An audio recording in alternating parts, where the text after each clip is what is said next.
होंगे तो एक प्रशासनिक अधिकारी के तौर पर जो हूँ, बस उसी नज़रिए से मैं आपसे कुछ बातें, 2-4 बातें बहुत संक्षेप में, क्योंकि समय की जो जकड़न है वो मैं महसूस कर पा रही हूँ, तो बहुत संक्षेप में मैं 5 मूल मंत्र देना चाहूँगी। ये हर व्यक्ति के लिए है, चाहे लड़का हो या लड़की, चाहे प्रतियोगी परीक्षा की तैयारी कर रहे हो या हम अपना जीवन जी रहे हैं, तो आपके काम आएंगे। कोशिश कीजिएगा अगर आप इनको अपना सके।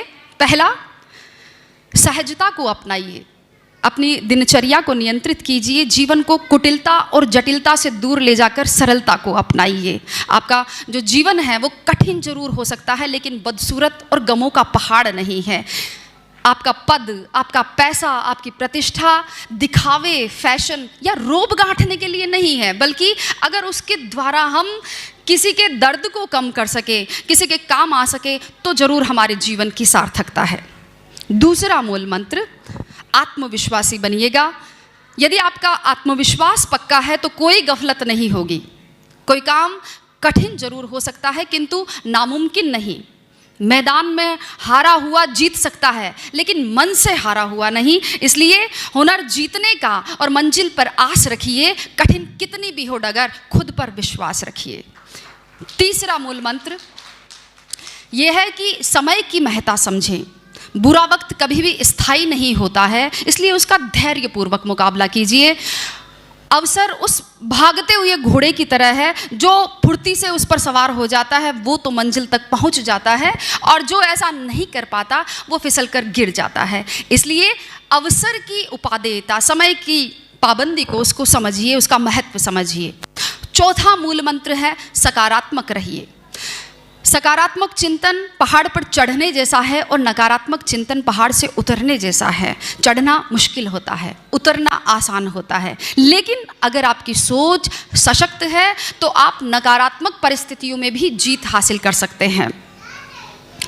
हर दिन, हर क्षण कोशिश कीजिए कि हम अपना बेस्ट देने का प्रयास करें, क्योंकि लाखों किलोमीटर की यात्रा भी हमारे पहले कदम से ही शुरू होती है। इसलिए पॉजिटिव रहकर पहल कीजिए।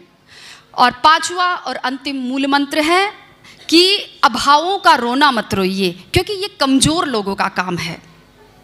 सुविधाएं न पाकर, गरीबी में रहकर और अभाव में रहकर भी लोगों ने सफलता हासिल करी है।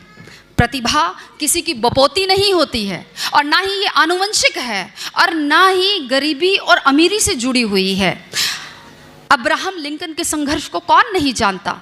गोविंद जायसवाल से भी हम सभी परिचित हैं। ईश्वरचंद्र विद्यासागर, यहीं से ईश्वरचंद्र विद्यासागर सड़क किनारे लैंप पोस्ट के नीचे पड़ते थे।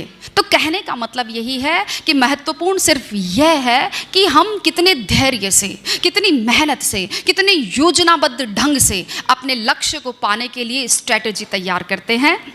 तो कभी भी विफलताओं से हतोत्साहित ना हो, क्योंकि सफलता हमेशा संघर्ष की बाड़ी में ही पैदा होती है।